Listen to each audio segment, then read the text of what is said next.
Hello ladies and gentlemen, it is the Wonder Kid here. A warm welcome to this video, guys. Now before you begin this video where you get to see the Zoom call that I had with Raphael Kimmel, also known as Kimmel Trading. Guys, I just want you to know that of course this is a long one. I'm sure you probably figured that out by actually looking at the length of this video. So what I've done for you guys is broken this up into different chapters. So have a look in the description down below if you'd like to see us talk about one specific topic in particular. But if you guys got that full 2 hours, and feel free to sit back, relax, have a drink and enjoy this long chat that I had with Raphael. Now, for those of you that don't know, I actually met Raphael at my community's Christmas party. Great individual, and of course another fellow YouTuber. And this was a chat that we had on Zoom call probably about a week ago, and it was just great to catch up and just talk about different things. So for now, enjoy, sit back and relax. Feel free to skip ahead to any chapter you want, but I hope, like always, that this video provides you with value. Enjoy. How you been, man? I saw you also went surfing the other day as well. Yeah, man. I need to do something besides trading. Even though, like, my main focus is still trading. So yeah, first things first, trading. And I saw that the market was shaping up the way I wanted it to. So top of the hour, I was checking the chart. So yeah. What do you do as a hobby? Mate, all I do is, to be honest, either skip rope or work out. So that's pretty much it. But typically, like, when it's the summertime, I do go out and play golf. But when I'm on holiday, you know what? I have done surfing for, I think, twice now. So I did surfing once in Bali where I learnt it. And then I went to Kashkai. But Kashkai is crazy because the waves are just insane there. So when I was surfing there, I was like, Jesus, man, this is so tough. But, you know, it's, you know, when you're in a tough environment, you're always going to learn. So, you know, that was good. But currently now, obviously, it's very cold in London. It's like, well, probably like 3 degrees right now. Very wet and very miserable. So I just, if I can, I'll skip in the day when the light's out. But otherwise, I'll just work out here. So it's funny, actually. Yeah. This is actually accommodating the picture. Yeah, so this is like a workout station. What can you do there? What can you do there? Oh, to be honest, so there's like... you probably can't see this on the screen, but there's like a boxing punch bag here, so you can kind of like hook that up. So I've got some gloves at the top, so you can use this as like a little, you know, boxing area. It's a pull-up bar, so you can work out your back. You can do pull-ups, so work out your biceps. And down here is like, this is for your like triceps and abs. So these two arms just go up, and then you can basically like hold it like that and do ab work. Yeah. Or you can do kind of, what's it like? Triceps, yeah, dips. Yeah, triceps. I thought it's called, but yeah, essentially that. So it does. It's good. It does like the all body. And then I kind of thought, I was like, it's getting a bit too easy, because obviously over time you get used to it, right? Using your own body weight, so you want to add a bit of resistance. So I got this kind of weighted vest that like basically puts weight on you, and yeah, it's crazy because I bought it on Amazon, and it's 20 kilograms. And when it came, I was like, my God, this is so heavy. I didn't think 20 kilograms was a lot, to be honest, but when it came, it's so heavy. So yeah, so currently I'm using about, I've toned it down to about 6 kilos, and that's enough. So that's it really, and it's keeping me in good shape. But honestly, you're so right. Like for us, like the way we trade, checking, you know, the charts every hour, and especially like currently over the last couple of weeks, we need to stay away from the charts. So it's been one of those, but that's one of the lessons that I've been learning. So yeah, no, that's what I do for a hobby. It's decent. It's just, you know, it's a good pastime. So yeah. Yeah, but like these last 2 weeks, it was quite an interesting time to be trading the charts, because you had to be very patient. And I was happy to see that I was able to stay out most of the time. I think I took the Aussie Japanese yen bomb, which resulted in a quick loss. And I also took the Euro Japanese yen reversal combo, which was running like 5%, I don't know. And then it pulled back. Took me out for minus 0.5, but it was fine. It's a trade that, like, those two were this week, and I need to check like every weekend. I do a back test of the week, and I see like, would I take this trade again or not? And yeah, like even right now, I'm currently in a trade on Aussie Japanese yen. It was quite an aggressive trade. Yeah, I know what trade you're talking about. It's the reversal, isn't it, with the triple wick at the bottom? Yeah, it's quite an aggressive trade, but like I forecasted it right before I went out of the house, and it reacted exactly the way I wanted to. So I was like, yeah, this is a no-brainer for me. Now it's just seeing what the market does. And like, it's kind of a valid trade, I know, because the market has been very range bound lately. You can see that from the charts clearly. But I like the fact that if you look at the broader picture, you see that you cannot break like the big lows. It's constantly breaking, retracing. So that candle was absolutely a beautiful retracement. And yeah, now let's see how it plays out. And that's another thing. Like, I'm very happy to see that emotionally, I'm completely unemotional. It's like whatever happens, happens. Like, there's nothing we can do. And that's one thing that I liked about talking with you. That's I talked with a friend of mine about the Guerrilla party and so on, and it was funny because we always talk about, oh yeah, a lot of people have FTMOs or a lot of people have my Forex funds, but how many people are going to have it in 6 months? And it's funny because I told them your story of you started trading in February and now you already have the FTMO and so on. And normally we become skeptical, like at least my close group would become skeptical as to like, oh, he's been only trading for 9 months. But I said this on the live stream too, which is, if I could gamble my money on if in 6 months you still have the account, I would say absolutely. Like, I would totally put my money into, yeah, because your psychology is really, really good.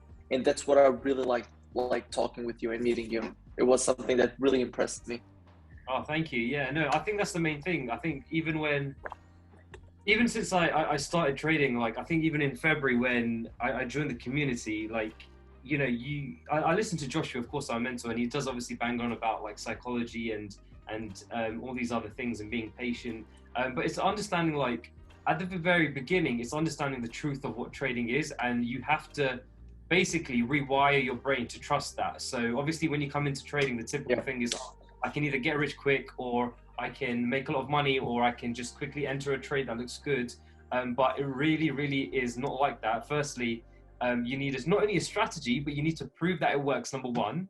Then number two, you need to understand that, can you trade it over a long period of time? Because like we saw, like, you know, November was a crazy month, you know, that's a lot more difficult. Whereas like in, I guess, May, June, July, these were some very good months because markets were trending. Yeah. You're seeing these kind of strategies everywhere, right? And it's like, okay, I'm more like happy to enter. So, you know, those were months where that are very, very good. But again, for me, like I always say, even now, I'm not a perfect trader. I'm not like I wouldn't say I'm the best trader like that yet, because you're always constantly improving. And if you're saying to yourself, hey, I'm always ready to improve on something, then that is what the best trader really is because even Joshua says it. We know that, you know, even him, we had a call a couple of weeks back on one of the silverback calls, and he's like, you know, my price action reading's still improving. And this guy's coming up with like, you know, he's already like 200 something % up this year. So, you know, I understand, for me, like, okay, it is psychology. And even this like last couple of months, it's been tested. So for me, one of my bad habits is that I am entering a lot more valid trades than high probability ones. So that's more of a learning recently. But again, in the long term, yeah, like I say, like anyone, you know, watching this, that I know there's a lot of people that want to do FTMO and my Forex funds and pass the prop trading firms. And even though that I've passed it very like early on, like for me, I don't really care too much about it, because what I care about is my quality over the long run.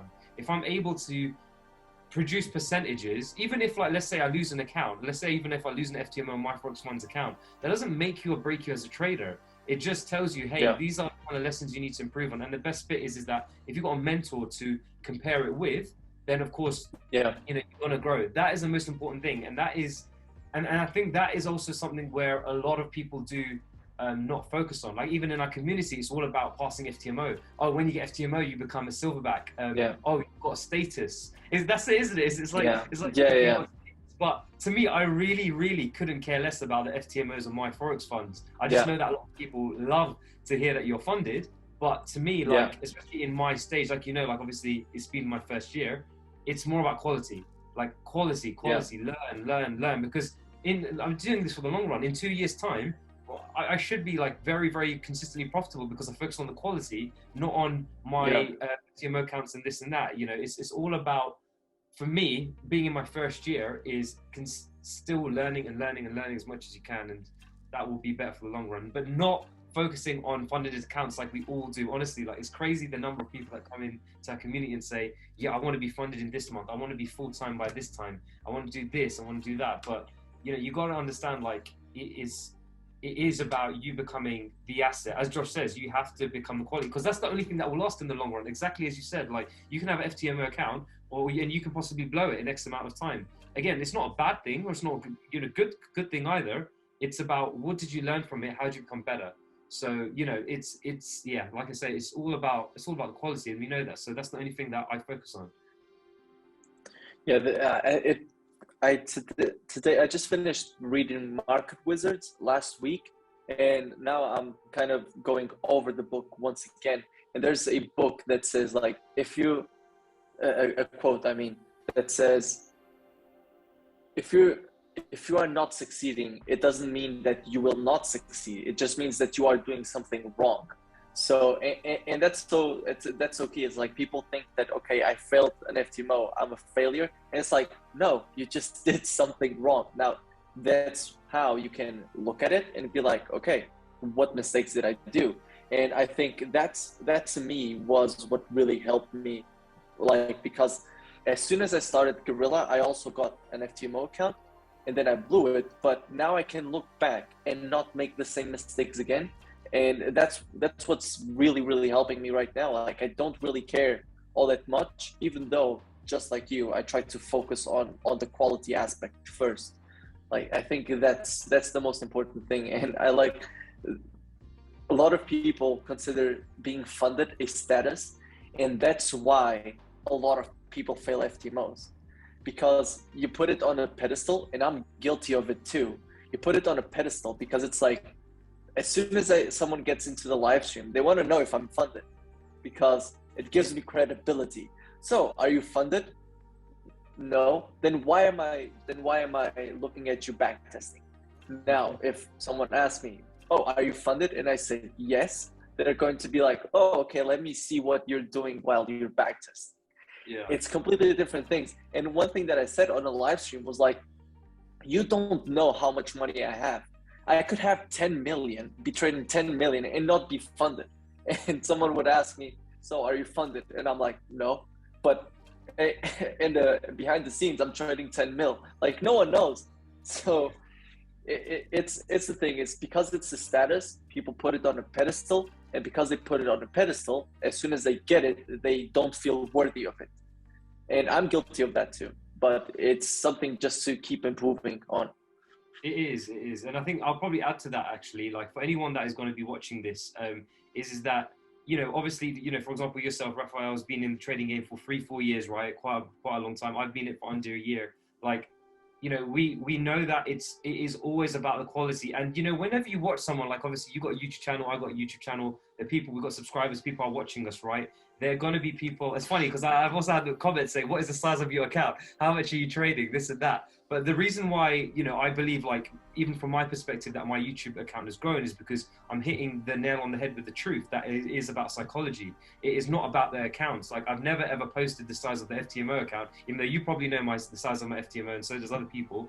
But for me, like, there's no point in me telling, like, people about how big the account is, because it doesn't matter. What really matters is that I'm doing YouTube to help you guys consume the content that will help you become the best trader. Not someone that will just follow signal services, but actually you to become the best trader. And the reason why you're subscribing to our channels, my channel and your channel, is that even if I'm not posting about account sizes, how much I've made, it's all about, like, the things that I'm posting is really resonating with you. Like, if I'm talking about psychology, if I'm talking about how to handle losses, if I'm talking about, okay, this is a good step to get a mentorship than doing it on your own, because you've got someone sitting by you, like, so, well, not exactly sitting by you, but like over your shoulder looking at you and checking your trades. Like, focus on that. That is the biggest quality, and that will resonate with people. And I think the people that really want to actually get better at trading are the people that subscribe to us early on. Like, you know, you have 4 point coming up to 5k subs. I've got about 1k subs. Like, you know, this is resonating with those people. And I'm sure in the long term, like, yes, we can play the YouTube game very easily. Like, you know that, Kim. We can start saying, oh, I made like 50,000 on this trade, or, oh, I've got a fast car, or I've got 400k FTMO account. I get all the views. That's absolutely fine, right? And we can easily do that, right? But again, it's not, you know, if we can choose to do that, it's like under our power. But again, for me, especially at this stage, and from what I've created, it's been resonating with the people. Just the fact that I've been talking about the psychology, just also letting them know that, hey, I've failed twice. Like actually being okay with that. I'm sure you've shared your journey too, like saying, hey, I failed my FTMO twice.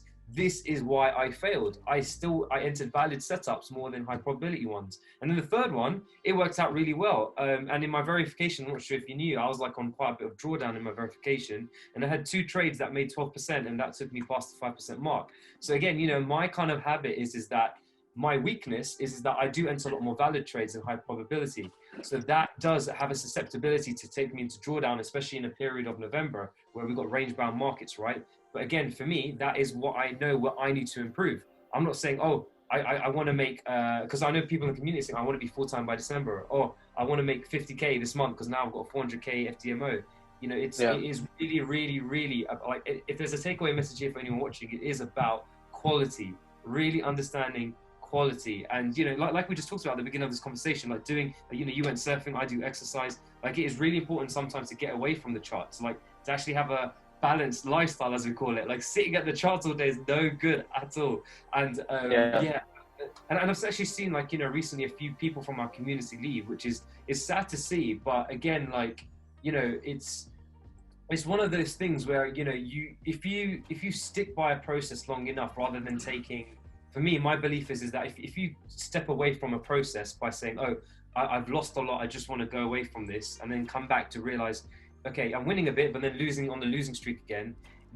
It's not about, you know, you guys moving away from communities and trying to find different strategies. I believe if you believe in your mentor, stay by it and understand what is the root of the problem, because, you know, there's always areas to improve. So I know, like, you know, these last couple of months been difficult, so people have left. But for me, I'm not going to be like, oh, it's been difficult for me, so I'm going to leave. It's not like I want to join a different community. It's about saying, okay, well, what's the truth behind it? Well, the truth is that, okay, I'm clearly seeing the trades that my mentor's entering. I'm entering way more than he is. Why? Okay, so that's something to do with me. And what is it? It's about reading price action. What is it about price action? And going down that route, rather than saying, oh, you know, November, like we had trending months, but November's been range bound. I've lost a lot of money. I'm out. So, you know, it's important to understand that. And yeah, I think, you know, for anyone watching this, right, is just have a mentor and a community that you really believe in, and stick by it. Stick by it. It's always good to have someone that is the absolute asset. And like, you know, Rafael, like, we've both obviously met Joshua. We saw him at Xmas party. I've met him one time before, and I've spoken to him many times. Like, you know, obviously we know he's a very, very admirable guy. Like he's someone that, you know, very family orientated, but absolute quality. Like, you can tell price action is his basically his main wife, probably more than his own. Like, he loves price action more than anything. So you know, that's what I would say to anyone watching this. Like, please, guys, do not focus on the fact that, you know, we flash about FTMO, funded accounts, things like that. We are traders here to focus on our quality, and we've got to understand how to be able to adapt to market conditions, and that's very, very important. So yeah. Yeah, there are two things that I would say onto that. Can you hear me, or am I lagging? Yeah, I can hear you completely fine. Yeah, because it says that my connection is not stable, but okay, whatever. Like, there are two things that I would want to say, which is, people, when they really want to pass FTMOs and when they like take losses in or everything, money, every type of goal, monetary goal of people, as you said, that want to make 50K, they want to go full time, they want to do this and that, it comes down to a lot to ego. And one more thing that I saw on the Market Wizards is that most of the traders said that once they were able to get rid of their ego in the markets, like, they didn't take a loss personally, they didn't take a win personally, and they simply stick to their trading plan. They literally say that all of their wins came from them sticking to their trading plan. And once they start removing the ego, it doesn't really apply what they were doing with us, because, like, we use stop losses and so on, and they were like, if they had a loser, they would simply ignore it, and it would keep losing. They wouldn't cut their losses. But it's kind of the same thing. Once we start involving our ego in these things, and we start failing because the market simply slaps us in the face, then we become very vulnerable and want to change. Now, I want to object to one thing, which is I think there is absolutely no problem into people looking for other things. Like now, there is a fine line between people being little bitches and being like, oh, I'm losing 10%. I want to go. I want to find something else. That, and okay, I see that this is possible, but what if this is better? And there's no problem in people changing. Like I've been in 3 different communities, and now I'm in Guerrilla because I've seen, okay, between these 3, I've tried various different types of trading, and now I'm focused on one because I've tested a lot of things. And now I'm like, yeah, I know myself as a trader, and this is what I want to stick to. So I think, I don't know when this is coming out, but I have a video that is coming out, which is, it's going to be like, the title is a little bit aggressive, but it literally is, I was in a trading cult. And I talk about that mentality. Once we get into something and we really achieve a lot of goals with it, or it really changes our life, we become like, oh my God, like this is the best, this is perfect. And that's not the case. Like nothing is perfect. There will always be something better out there, but you also need to understand when to stick to something. So it's not leaving when just because times get tough, but maybe if you do want to, because I have people sending me message saying, oh, like I'm interested in joining this, or I'm interested in leaving. And I'm like, dude, leave. You can leave. Like, understand that you can leave. It's perfectly fine. I think people get into the mentality of, oh my God, I'm betraying. It's like, no, just do your own thing, because we all have to become our own traders. Like maybe our thing is price action, but someone loves smart money concepts, like, but they don't even know. So try it. And if you don't like it, it's fine. But don't be just chopping and changing. And there's a fine line between chopping and changing, because things get tough. It will get tough in whatever you're doing. It will get tough. And that's a fact. And when you are simply looking for something better, that's fine too. So I don't want people to enter in that cult mentality that I talk about in that video, where like people join something and they're like, oh, I have to stay here. This is perfect. It's like, not really. It's not perfect. You can stay, but you can also leave. It's fine. Like, we live in a free world, thank God, in most places. So yeah, like, but the bottom line is, there's a fine line between when things get tough and people are being little bitches, and when people just are looking for something better, and that's fine too. Yeah, exactly. You only you can define that fine line. It's not me, it's not you, it's not anyone. You yourself have to do it. Yeah, I most trading most of trading comes down to discipline. Yeah, it takes courage to leave a community and try something else, because you're basically starting from zero. But everything is going to take discipline. And if you're chopping and changing, you do not have discipline. So if you try something else, try it, but be disciplined about it. And if you don't like it, be disciplined about it and maybe go back. Who knows?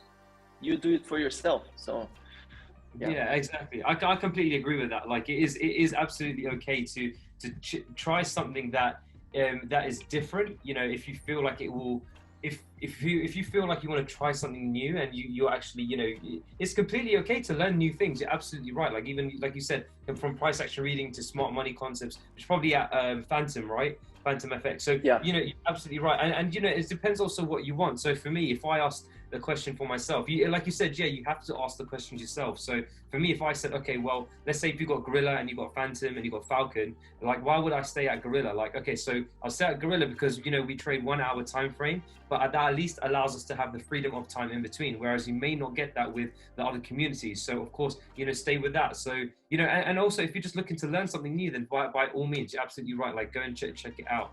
But really understand that if you, like you said, you know, being a little bitch, like if you are going to leave a community because it's a tough period of the way you're trading, then that's probably not a good idea, of course, because you spend all that time to learn the strategy.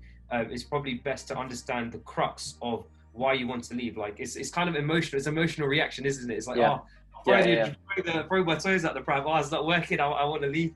But yeah, no, you're absolutely right. Like even one of the things I wanted to talk to you about is that with Guerrilla's strategy, we do like to hold trades over the weekend. So for me, my FTMO account, like it is not the swing one. It's the typical account that's 1 to 100 leverage.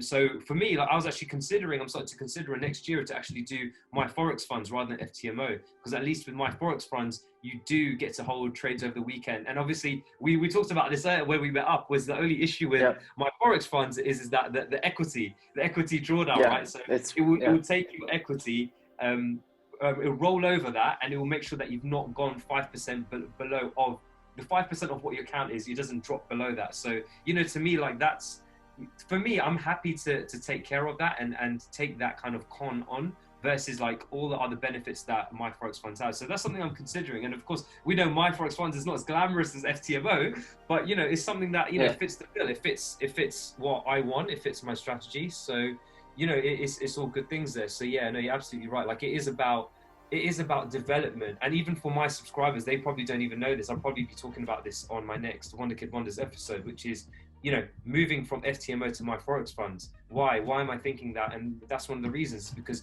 it suits me well as a trader. So other traders may not need that. Other traders might want to stay with FTMO swing account because they're happy with the 1 to 30 leverage. That might be, I don't know, 3 trades. Holding over a weekend, that's fine. But for me, especially when with Guerrilla's strategy, when you're scaling in, you can have like 4 positions. You need that kind of leverage, and you want to hold in. So I don't know if you remember that there was an Aussie USD reversal. I took those. I took exactly. Basically 3 trades. 3 trades. So I couldn't even hold that over the weekend. So that was a bit frustrating. Now that's not the first time, but again, adaptability. So But have you thought of like what you closed before the weekend, and when when you open the trade again? Have you thought about that, or why don't you do that? Like for me, for FTMO, the biggest problem is kind of the news and also the holding over the weekend, because the other one doesn't have enough leverage, and that's it. But why wouldn't you close before the weekend and then open after the weekend? Okay, so say for example, if you're like that trade in itself, it was a reversal trade, so it was up about 2.2 or 2.7%, right? So I had to close around that time. That's fine. But then, of course, when you're coming into the new week, you're at a completely different position. So for me, it's like, okay, the only thing that I can do is that base my next trade. If I was to re-enter a trade, I'd have to base it purely on price action. So if the trend has continued and we're obviously away from our little descending correction we've pushed up, and we're at a point like midway up the trend, then the only way that I would enter is that if I enter at that price point given Monday open, then my stop loss would have to be at the original level. But of course, that would obviously make your stop loss a lot larger. So for me, it wouldn't make any sense to actually re-enter the position. It would only make sense for me to say, okay, well, the position has gone, it's already trending. So can I enter into a trend continuation that fits my strategy? So yeah, I personally wouldn't look to enter, because it wouldn't make any sense. It would be kind of like, it would basically be fear of missing out, because essentially you'd be entering at a position that does not fit your strategy, and your stop loss would have to be at where it was. So that would be a massive like increase. But what I'm saying is, let's say you close your position at 72 cents and it still moves up a little bit, but then it starts pulling back, and the weekend opens, and after the weekend it opens and it's still at 72 cents, meaning it's still at the same price where you close it, and you wouldn't have managed the trade. Like that's where I would have opened like a market order or whatever, keep my stop loss where it was, because the profit and loss is going to be the exact same. If I get taken out for a full 1% loss because I had never moved my stop loss, it means that you are giving back the profit that you took early before, and you're taking the loss that is normal. So it kind of evens itself out. That's what I'm saying. It's not like, oh fuck, the market is open, okay market, like not that. It's like if it's at your price still, entering in a market order or whatever, and then you are still in that position, but you kind of close it in the weekend. Yeah, that makes sense. That's what I'm saying. Yeah, if it was at the original entry price, and we had price in between that, for example, did not show like we're going to reverse like a massive long wick to the upside, but it still was between the most recent lows and highs, then yeah, I'd be happy to enter. That makes complete sense. There's no reason why I wouldn't. But yeah, that's completely fine. In that scenario, yeah, I would be completely happy to enter in that scenario. But yeah, for example, like the last kind of few trades that I've held over the weekend on other accounts versus FTMO, is kind of like, yes, the price has pushed away massively, and obviously, you know, the only type of trade I can get, like it would the original position would run on to like 7%. Obviously, I had to close at like 2.7, and then I'd be in a scale. It's unfortunate. Of course, yeah. So you know, it's a bit frustrating, and that kind of it's a bit of a nuisance as well, because obviously when you're managing multiple accounts, you kind of want all accounts to be uniform too, like, because at least, you know, it's just a bit easier monitoring the percentage rather than saying on my ASR and my Notion saying, oh, one I managed to secure 2.37%. And the other account was like 5%, and it's like it kind of messes it all up. But again, like, yeah, you're absolutely right. If it was near at the entry, the original point, happy to take, not a problem. Like, it makes complete sense. But yeah, this is something to consider. Like, it is definitely one of those things where I didn't really consider when doing FTMO. Like, even for us, we know that FTMO is affiliated with Guerrilla. It's kind of like FTMO would be that step. So that's why I always went to FTMO. But now looking back and trading it live, it's like, oh crap, it doesn't really fit my trading strategy so well, especially when I want to hold over the weekend and we're in a trend as a trend trader. So, you know, it is one of those things, but again, that's what it's about, isn't it? It's all about learning and adapting. So yeah.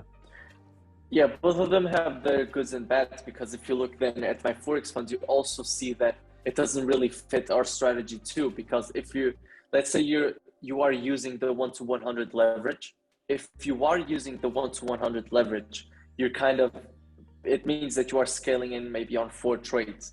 But once the day finishes, you only have one, you have to lock in a lot, because it cannot pull back more than 1.25%, because you'll be tagged out. So you kind of have more leverage, but the more trades you enter, then the equity drawdown that you have is lower. So it is a trade-off. You're absolutely right. And you know what? The one thing I'd say to that is you're absolutely right. That is something that can be very, very risky, especially if you're not paying attention. But for me, like, if, let's say, for example, you're absolutely right. Let's say there was a trade that massively impulsed up, was at like 9%. And we went into the weekend and then we opened up and then it started to drop, right? Then the only thing that I would actually have to know is that, okay, well, I can't let it drop below, let's say, of course, 4%. Because obviously then that would violate the account and I've lost the account. So for me, then what I'd have to do is obviously change the rules, which is not nice for the strategy, but essentially move the stop loss to prevent that happening, right? Yeah. Now, to me, that is a nicer problem to have, because at the very least is that, yes, you are locking in more profit, and you are, firstly, you're going to be guaranteeing more profit if the market does reverse. But again, you're still in that trade as a trend trader.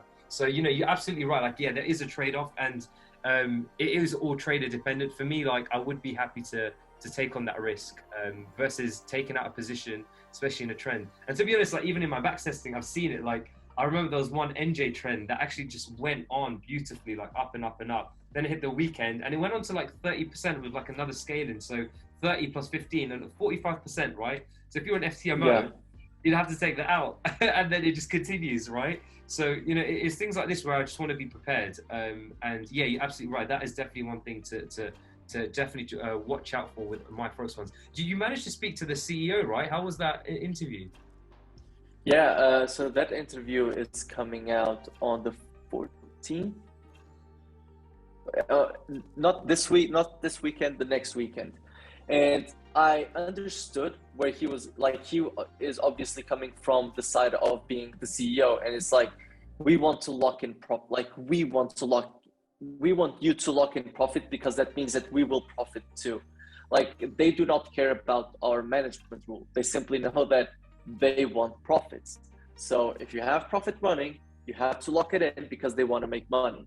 So it's obvious that they want to mitigate their risk, and they want to profit because they're a company.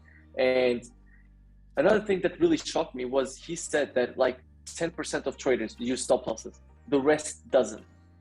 And Really? yeah, it's Wow. it's ridiculous. Like how many people are not using stop losses and then just blow accounts? Even in the live accounts, people do that. So that's why they have these strict rules, because they know that a lot, 25% of traders are passing my Forex funds, by the way, like 25%, that's a lot. Um, and so they have to be able to profit when they have profit on the table and not let it pull back. Because let's say that 10 people let a 10% trade pull back to 1%. That's already 90% that they're missing. So I get it, but he also understood my point of view, because I objected and I said, yeah, but for example, me, I trade without discretion. If the trade is running 10%, I do not care if it pulls back to 1. And he was like, yeah, but that's when we have to step in and say like, okay, we want profit too, because they want both people to have profit, because yeah, they're a business, and I get it. Yeah. But it was a really, really good interview. I don't know when this is coming out once more, but it's coming out on my channel, and I think it's going to be a sick game changer interview. No, it definitely will be. And did you do one with Joshua as well? Is that coming out or? Yeah, it's coming out in 2 days. So we are doing this on the 2nd of December. It's coming out on Saturday at 2 p.m. That's awesome, man. Honestly, I'm looking forward to those. That's really, really good. Like, that's awesome. How long have you been a part of Guerrilla, by the way? So I started in April of 2020. I was one year in Falcon, and then I changed to Guerrilla from April until January. And then January I tried Phantom. I've made a video saying I was only there for a month. People fucking tried to punch me because I said that, and I was doing a review. People were like, how fucking dare you, like, saying this about Phantom, you were only there for 1 month. And I was like, dude, like, just look at the video. It's because I think I said this to you, like, even the founders of Phantom agreed with what I said. Now, is it now not up to date? Probably, because they've changed a lot of things, but still, like, it was so funny. That cult mentality, which we talked about in this video, that cult mentality is clear to see in all the honest reviews that I made about communities. Because if I go onto those, all of them have like a 70%, so 30% dislike ratio. So a lot of people, instead of like kind of hearing what I was saying and understanding that everything has its good and bad, like, people are like, what? Because the title is The Problem With, and then Guerrilla Trading, Falcon FX, and it was also from Phantom. But because I saw that I made the mistake of saying that I was only there for 1 month, I changed it just to Phantom Trading on this review. But it's like 80%, 85% like to dislike ratio on Phantom, and then Falcon, it's 77% like to dislike, and Guerrilla is 87%. And it's like, people need to understand that there's goods and bads in everything. It's true. And just because someone is not agreeing with you doesn't mean that they're naturally wrong. And yeah, it was an interesting journey. Interesting YouTube journey.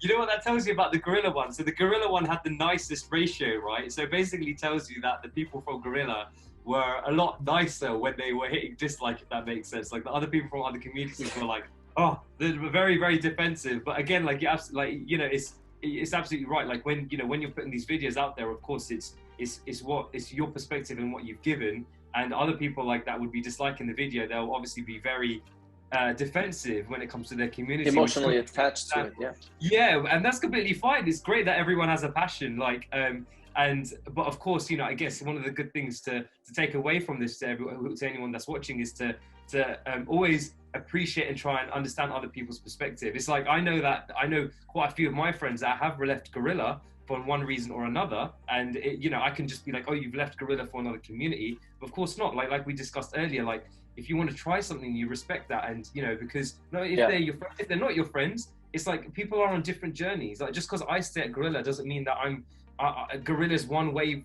the only way to success. Like it doesn't mean that. It's just about respecting other people's journeys, and that's quite funny actually, to be honest, to hear that. It just shows, it's good though. It shows that people are very passionate, and you know they're willing to be like, hey, you know what, you said that there's a problem with my community, I'm gonna hit dislike, but it's completely understandable, to be honest. Dude, and I'm so looking forward. I'm so looking forward to I was in the trading cult, because the thumbnail is fucked up. I'll tell you that. Like, I know that people are going to see that and they'll be like, motherfucker, like, let me fucking click this and dislike this shit. Yeah, they've taken away the dislike count as well, haven't they, on YouTube? I've noticed that. I would love to. I didn't agree with it. I would love to be able to put it back, and I think it's possible, but I don't know. But I think that like to dislike ratio publicly is really good. Because once again, who doesn't say that my review wasn't terrible? Like, it could have been terrible. In my opinion, I went back already and I saw all of the reviews, and I still agree with everything that I said. And I don't think that they're terrible. But what if they were? Like, people should be able to spare other people's time and be like, no, like, don't listen to this guy. This guy is dumb. But when you become very defensive, that's when you can bring out that mob and be like all these videos, they started like with the 50-50. They were really aggressive videos because, again, the title was aggressive, thumbnail was also like very pokey. I get it, but that's when you see that when you can gather a group of people, you can take something down. I've gotten videos taken down, like, because of that's interesting. The Falcon one is not people from the UK cannot see it. They restricted it in the UK because so many people reported it. It's ridiculous. It just shows how ridiculous people can be. And I'm being very serious here. I'm being very serious because once again, I've seen the review and I still agree with it. Now, like, if people can disagree, it's fine. And one thing that I say in the trading cult one, I finished the video by saying, you can disagree with me, it's perfectly fine. Leave a comment in this comment section disagreeing with me if you really want to, but start your comment with this emoji, because I want to see that you went until the end and watched the video. And because if you are not listening to my opinion, why would I listen to yours? If you are just basing your opinion on a thumbnail or a title, and you're being like, oh, fuck you, like, you're so wrong, but you didn't even hear what I wanted to say, like, what does that do? Like, why would I hear what you want to say if you are not willing to hear what I want to say? So that's why I think that video is quite important. It's like, there's always two sides of the coin. Respect everyone, respect the opinion of people. You can disagree, you can agree, it's whatever, but it goes back into the cult mentality. It's like, just chill, people. If you really like where you're at, that's fine. I respect everyone. Like, I have friends in Phantom, I have friends in Falcon, I have friends in Guerrilla, I have friends everywhere, and I respect everyone equally. It's whatever. It is, I just want people to be happy. No, exactly.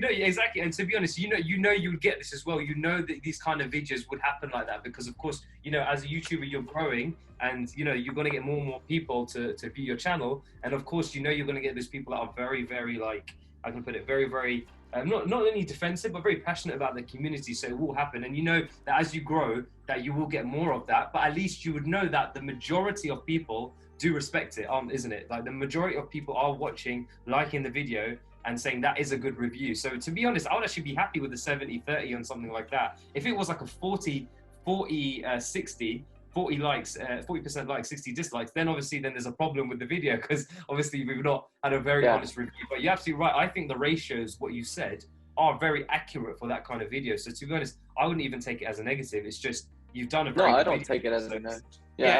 It's very, very, like, you know, it's very good. I watched them as well, so I think, you know, you really hit the nail on the head, and it is very, very honest. So that's completely fine. I should do one of that with Guerrilla, like an honest video about guerrilla trading. And it's funny because you know, like I said, I've been Guerrilla like all of this year since February, and I've basically spent almost every day apart from weekends on the forum, like literally reading, sometimes responding, sometimes not, but essentially monitoring and seeing what's happening. I've seen them grow quite a bit, but I do see that where Guerrilla can actually get a lot better too. And I think that the best thing about, we know, Guerrilla is that their founders, especially Dave and Joshua together, they are trying to really find ways and listen to the community, and to find a way to better the forum and better the way to actually teach people. So that is where hyperlearning came in. So if anyone watching this that doesn't know hyperlearning was introduced this year sometime. Before that, we were essentially join Guerrilla. They show you the strategy and you're told to backtest it. Just backtest it as much as you can. But essentially backtesting does one thing. Backtesting just proves the strategy works. That's all it does. So one of the things that you have to know when you're joining Guerrilla is that it's more about reading candlesticks and reading price action as overall. So there wasn't anything when I joined that would really help you to do that, apart from the recaps. It's only when you watch the recaps and you watch the trades that the mentor's in, and he tells you why he's entering them, is that you see, oh, okay, everything is different. The market's never the same. He's painting a picture every time that's new and different, and it's I'm trying to understand, what is it trying to tell you? And that's not taught very well. So that's why they brought something called hyperlearning, where it's essentially a mix between backtesting and watching the recaps, right? Essentially, you backtest a week of, I don't know, let's say Aussie dollar, and then you go on to watch the recap for that week and see if the trades that you entered was the same as Josh's. So, you know, I think that's brilliant. That's kind of bridging the gap a bit. But I still think that they can definitely improve on ways to actually improve your price action reading. And that's what it's all about, you know. And that's one of the beautiful things about Guerrilla, isn't it? Is that it's pure, it's so raw. It's so raw to the core that it's just pure candlesticks. And I'm sure I talked to you about this as well, the way like I have my charts. I don't have any colors on them at all, which has its pros and cons. But essentially, for me, it does essentially let you look at the overall picture rather than trying to have understanding if a candle's bullish or bearish, which is not as important with the strategy. Because if I wanted to know if it's bullish or bearish, you can just look at the open and closes very easily, right?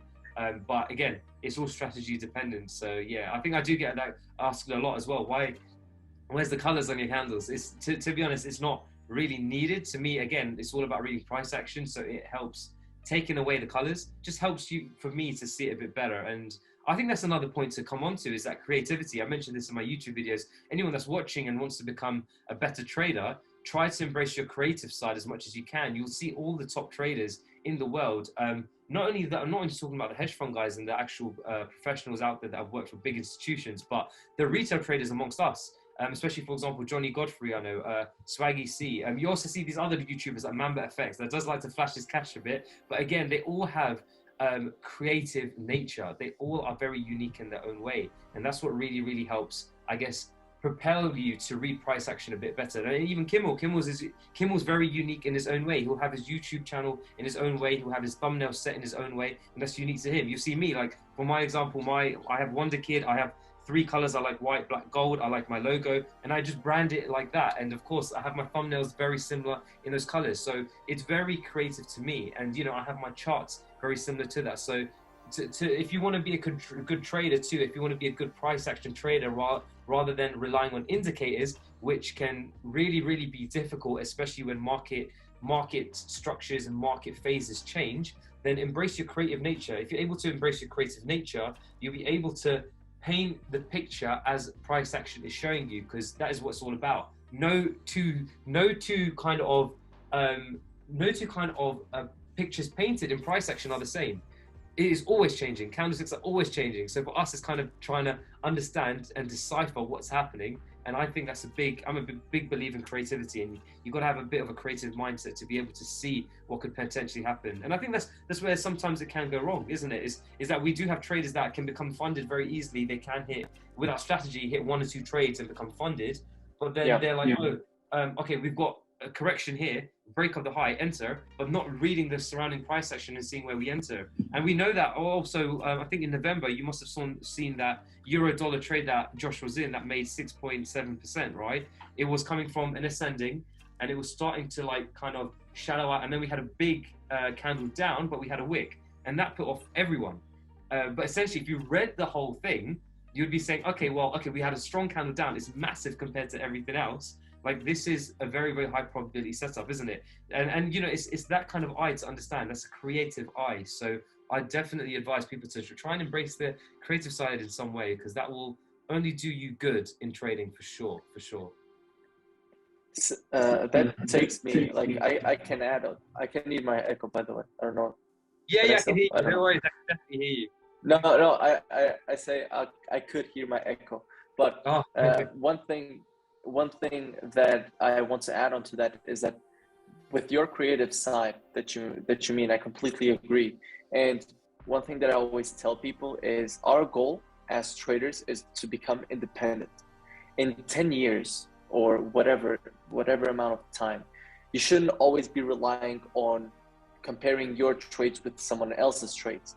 Now, that doesn't mean that that's not important, because it really, really is. Because how do you know what you are going to trade? That's why you need a trading community. That's why you need a strategy, because you can't just you can't just go to your friend and show him a chart and be like, okay, there you go, backtest. It doesn't happen. You need to tell them what to backtest, and that's why you need a strategy. And the goal, this what I tell people is, like, the goal is, you're right here. This is 0, right? And you have your mentor. So as soon as you join a community, the goal is to reduce this gap between you and your mentor. And that's what you do. You try to pick his brain until you become basically him.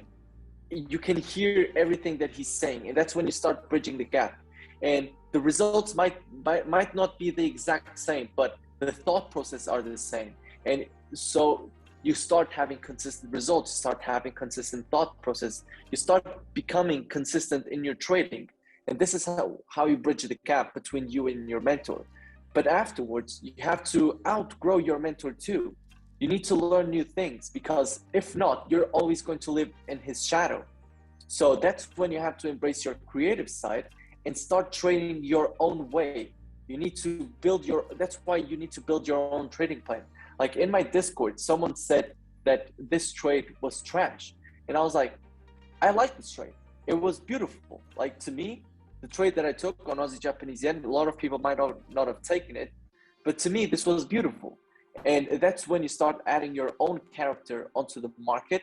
And that doesn't mean you are better than your mentor. It simply means that you are doing something different, because you do not want to be living your life mimicking someone. You want to be living your life doing what you want to do, and not judging yourself by, oh, fuck, like, did my mentor take this trade? It's like, no. Did I take this trade? Would I take this trade again? exactly. Yeah. Like, that's where your idea comes in everything.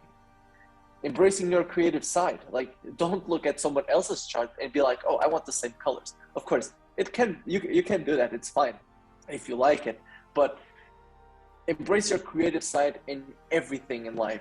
And once again, don't chop and change.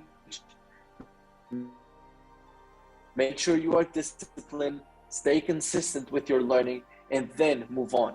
But yeah, I think you touched on a really, really good thing there of the creative side. I think that's really, really key. You're absolutely right. I agree with everything you just said there. That is dead right, because the way I see it, and it's funny you mentioned this, because I had this thought process today, is that, right, so when you join a community, number one, you've got to understand that the people that run this community, like, for example, our community run by Joshua, is that he sees his strategy through his lens, his eyes, and it's very unique to him, and he's created it himself. And that will be the case with all communities. The people that are running it is created by themselves, and they are trying to help you to see it through their lens. Now, the fact is that they can help you as much as they can, and you will be bridging that gap closer as long as they've got the good kind of how can I put it, the good kind of forums or content in place. Like, I remember you mentioned in the Phantom FX videos is that you would like to have seen the gap being a bit better, or content to be a bit better. But essentially with Guerrilla, of course, you know, you get a lot more trade recaps and you're able to bridge that gap a lot better. But essentially, yeah, you're right. Like, there's only so far you will get. You'll never be able to essentially see the market in the same way as your mentor. Like, it's just not there. And if you do, then fantastic. But to me, you would be very close. But in order to go past that barrier and be a very, very top trader in the future is to, like you said, is to take your learnings and create it in your own unique way. And when you do that, then essentially you've created your kind of own, how can I put it? Like I always say, your own kind of order in infinite chaos in the markets. You're able to create your own new lens built upon what your mentor has given you. So you're absolutely right. It is about joining a community. To me, is bridging that gap towards your mentor. To me, you may or may not be exactly the same. Like, that's amazing if you actually get there. But then once you're in and around the area, become your own trader, like really refine it in a different, unique way, add something new to it. And that is where you become solid. And then ultimately, who knows where that can take you? You could create your own strategy, your own community, and you'll be able to help others because you see it through your new lens, and that could be producing better results or just a better, less discretionary way to trade or whatever it may be. But you're 100% right. Absolutely. It's funny you mentioned that because I thought about that today. That is what the community is what it's meant to do. You're meant to be able to bring yourself as close to the mentor as you can, but eventually there will be one day or another where you see something different, or you would at least try to see something different that is very special to you. So yeah. Yeah, and that's perfectly fine. Yeah, that's exactly it. What did I want to say? This is something that I've talked about with some great friends of mine, which is, why do you think that Joshua is so confident? Because he built his own strategy.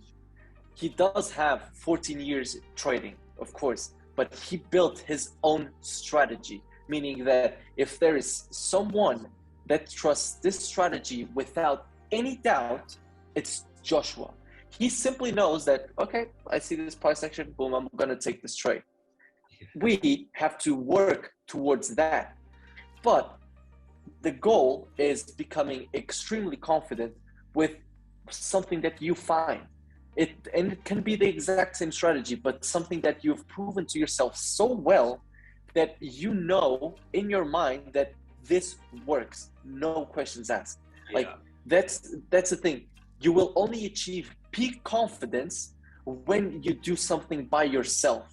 And that's why I try to do this exercise sometimes of leaving the community and being like, okay, let me do this by myself now without looking at second opinions.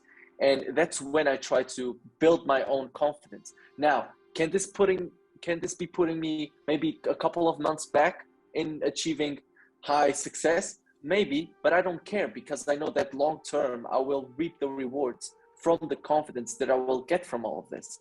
Now, is it going to be, I'm not going to be saying, oh, I got a Tesla, oh, I got a Ferrari. Like, it's because, first of all, I'm not going to do that.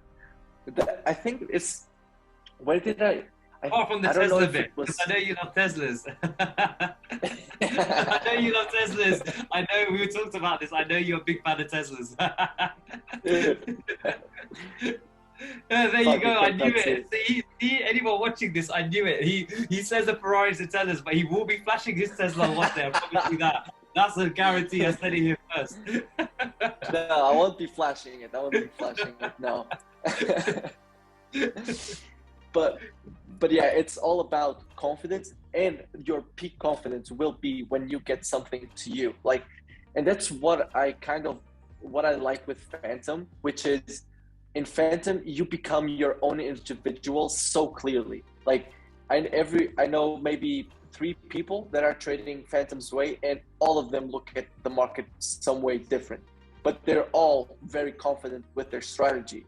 So it's beautiful to see, and I like that, and I know that that's the goal.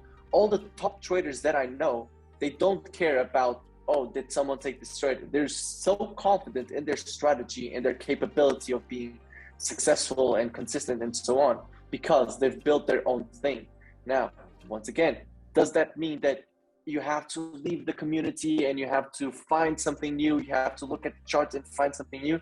No, just adapt things to your own personality. Maybe you don't like to have a very low strike rate, or you don't like to have a lower strike rate. You really, really care about strike rate. Then, okay, filter those trades out. Maybe you'll see your mentor entering in a certain trade. You talked about the euro dollar trade. I've backtested that price action like 3 times, and I didn't enter not even once in that trade.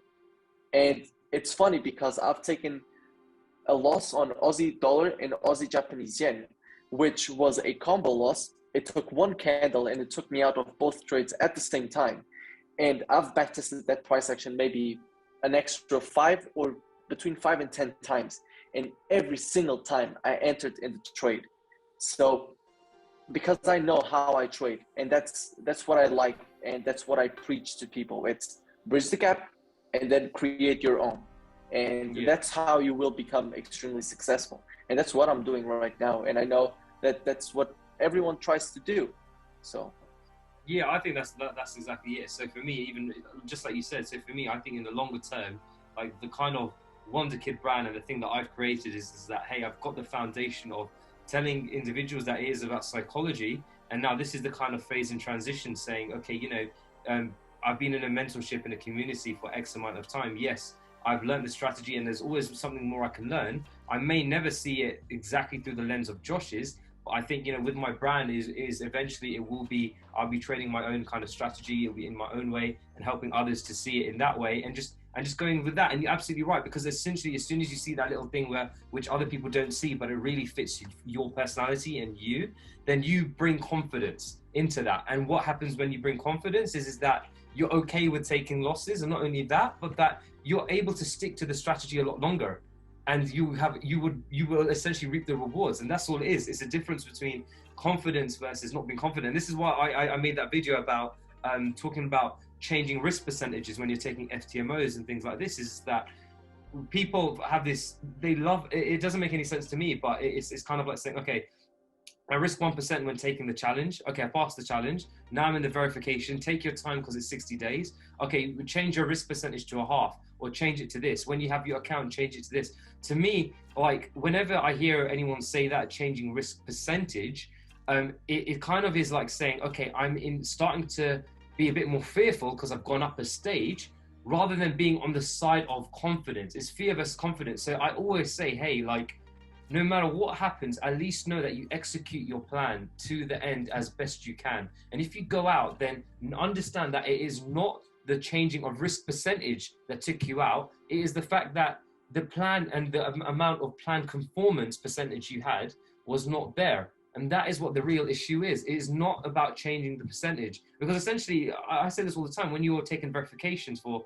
FTMOs and you're changing it to 0.5% on your verification, you're retaking your challenge, because you've got to get 10 times again more than that amount. So it is kind of either coming on a side of fear or confidence. And I want, you know, I always say to my viewers, like, always come from this side of confidence. Be okay to lose. Be okay to fail challenges. Be okay to blow accounts. Like, you know, you've blown an account, it doesn't matter. And in the long term, none of this matters, because you're only going to learn from it. You will learn from your failures. The problem is when, like we say, people put on a pedestal. It's like, oh, okay, I've got, I don't know, 200K FTMO. Oh, I can go full time. Okay, now, okay, my whole life depends on my trading that account.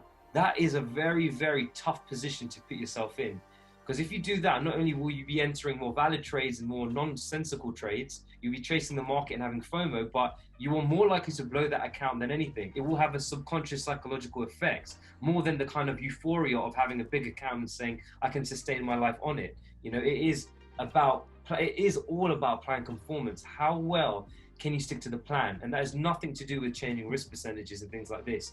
And I do get it. Like, I do get it in some stages. If you're in drawdown, you may want to change it and reduce your risk. I completely get the whole kind of effect of that. But again, the game is stick to the plan. And when it's not working and you're failing, understand that ask yourself, is it sticking to the plan or not? And you typically find it is, because your plan conformance percentage has gone down. You've not been sticking to the plan as well. And that's what I found, to be honest. And that's where my drawdowns and things like that has come from. It's never been from the strategy, never change risk percentage. It's from, I'm not hitting the plan as good as I can. You know, I am entering more valid setups and my price action reading is not great. And it's funny, people will probably watching this is like, hey, Kish, you got funded, your plan must be pretty solid and you're sticking to it a lot. Yes, you're right. But again, my plan, and we will know this, Raphael, is that our plan is highly dependent on surrounding price action. So the art of the way we trade is how do we decipher the picture? And that is not easy. So it's easy like for us to explain, hey, we know what high probability is versus valid, but again, to even execute that consistently over time is where the art form of becoming the best trader is because if you're able to decipher that the candlestick formations and how it's saying what it's saying surrounding price action, that's where the difficulty lies. So, you know, it's not easy at all. It's not easy, but you know, like I say, yeah, you're absolutely right. It is the kind of creative processes, and understanding failures is okay. It really, really is okay. Like, be okay with the losses. You're only going to learn. Don't try and, it's funny because we know the tendencies of people watching this. It will be like, yes, get funded, more accounts. But it is really about quality, creativity, accepting losses, and thinking in the long term. I think that's also very helpful whenever you're in drawdown. I'm sure you've been in drawdown, I've been in drawdown. The only thing that has helped me past starting punching my boxing bag and getting angry and all this other things, like over time, you just get to a point where you're just like, there's too much energy to actually even go and do that. So essentially being able to, the only way that I've been able to handle the drawdown periods is to think that, hey, Raphael, us, both of us as traders, think on the longer term, not only trading larger funds, but the most important thing is reaching consistency and being able to live the kind of life that we do want to live. That's the aim. And the only way to do that is to accept these periods. So picture yourself in the long term. And that's what I do. I always say, okay, I'm going to draw down X amount, fine. Again, in a year's time, I'm not going to be in that. Why? Because I've stuck to the process. I've tried to go to the crux of why I'm not doing so well, and keep doing that, and you will see the progression. And that's the truth. People don't want to understand that. People want the success as fast as that. It is not coming. It doesn't come like that. Like you guys know, I've done this full time for a year. I'm not successful like that by any means. It's a process. But as long as I stick to the process, one day it will be there. So yeah, thinking long term is very, very handy. I think that is what most people do not. That's where most people do struggle, that kind of short-term instant gratification. Oh, I've made 10%, happy days, I'm going to enter all the trades now in whatever comes up because I've made 10%. It is about really sticking to the process. That's the key word, process, honestly. Like that and thinking long-term, then I think everyone will become better traders. And that's what it's about, you know. That's why we do these calls. That's why to create a YouTube channel. I'm sure that's why you do the same thing, not only to document journeys, but to help others, to help people become the best that they can be. So yeah. It's funny you touch on one thing that I really like to tell people, which is it's easy to look. It's easy to deviate from your trading plan. Like you said, you got funded, and I look at, okay, what is my trading plan? And the way that I get that is by backtesting. Backtesting is so easy. It's the easiest thing ever. Why? Because there's no emotion. You're just doing click, click, click, click. Oh, I took a loss. Okay, click, click, click, click. Oh, there you go. There's a win. But in the live market, every candle, if it's the 1 hour, takes 1 hour to pass. So there, between that hour, you have a lot of emotions. For example, there was one trade that I missed, and I think it was on euro dollar, that I was looking at the trade. I did set the order. I got, but when I saw the retrace, because it took the hour, I saw the retrace and I removed the entry, and it would have resulted in a nice win. But in the backtesting, I took the trade. Why? Because I was just clicking, and there was no emotion attached with the trade. Yeah. So what I do, the way that I'm making sure that I become consistent is backtesting is now my most important process, because I know that when I'm backtesting, I'm executing my plan perfectly. Why? Because there's no emotion. So I want to replicate that. So I have my backtesting results, which literally there's a big gap between my backtesting results and my live results. And what I try to do is see, okay, what's the gap? What's the problem? And I do basically a hyper learning of myself. I backtest every single week, and I see, would I take this trade again or not? That's the most important question. And I see, okay, I wouldn't take this trade again. Wait, but I took this in a live. Why did I take this live? And I start answering, and it's like, okay, you were emotional. Okay, you had FOMO. Okay, you thought the trade was going to go up and you wanted to be long. Like all these things. it happens. And the way that I try to bridge that gap is with backtesting. I know, as I said, I'm going to repeat myself. Backtesting, you execute your plan perfectly because it's so easy to execute your plan perfectly. And I can tell you, I've had break-even months where I then go back and do the backtesting of the month, and all of a sudden, wait, backtesting, I got 15%? What? And it's like, oh yeah, you missed this trade because you were afraid of taking a loss.